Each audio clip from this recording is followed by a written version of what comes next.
Umaga pa nga lamang mga kapitbahay ko ay hindi na maganda yung panahon pero kailangan nga natin dumuti ngayong araw. Napakalakas nga ng ulan mga kapitbahay ko kaya naman siguradong baha na naman ang daan. At bago nga ako maligo ay nagluto muna ako ng kanin mga kapitbahay ko. Hindi kasi sila marunong kung paano ito gamitin at ako nga lamang yung marunong. May pasok kasi ang aking anak na lalaki at pantanghali nga siya kaya naman nagluto na agad ako para may kainin siya paggising dahil duty nga ako sa barangay. At yung anak ko ngang babae mga kapitbahay ko ay maaga pa nga pumasok. 5:15 AM nga ay kailangan ay nasa school na. At kanina nga ay paplantyahin ko na sana itong uniform ng anak ko ngunit may nakita kong sira dito kaya naman tinahi ko muna. Kulay blue na nga lamang yung nagamit kong panahi.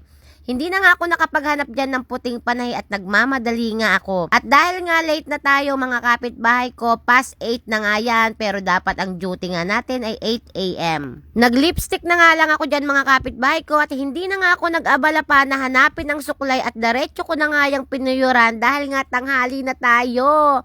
At yan na nga yung dadalhin kong bag mga kapitbahay ko pero wala yang laman.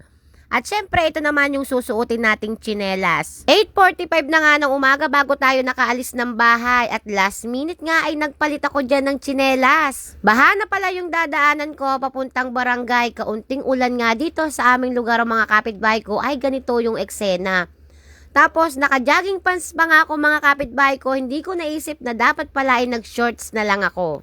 Papunta na nga tayo dyan sa barangay mga kapitbahay ko at talaga namang hassle, late na tayo tapos ganito pa nga yung dadaanan ng inyong kapitbahay. No choice na nga tayo mga kapitbahay ko kaya hindi na ako bumalik sa bahay para nga magpalit ng short. Pero dapat pala ay umuwi ako at nagpalit nga ako mga kapitbahay ko dahil mas malala pala yung dadaanan ko dito. Tingnan nyo naman mga kapitbahay ko, alam nyo ba bago ako makarating ng aming barangay ay talaga namang wala na. Kahit naligo ako ay totally damaged. Anay, talagang basa ang inyong kapitbahay. At pagdating ko nga sa barangay mga kapitbahay ko ay medyo nilamig ako kaya naman nagtimpla agad ako dito ng kape. Buti na nga lamang ay may daladala tayong kape. Meron naman ditong kape sa barangay pero ito nga ay tira ko kaninang umaga nung ako ay nagkape. At buti na nga lamang may pakonswelo dito dahil masarap ang aming ulam. Akala ko nga ay pirito ito, yun pala ay isisig ang ito. Ang isda pa lang ito ay kailangan muna siyang ipirito or i-half cook bago siya isigang. Napakasarap ng lasa, ang sarap ng ulam namin ngayon, bawing-bawi kahit basa ako. At yan na nga yung mga Ricardo, mga kapitbahay ko. At tingnan nyo naman kung gaano kalakas yung ulan.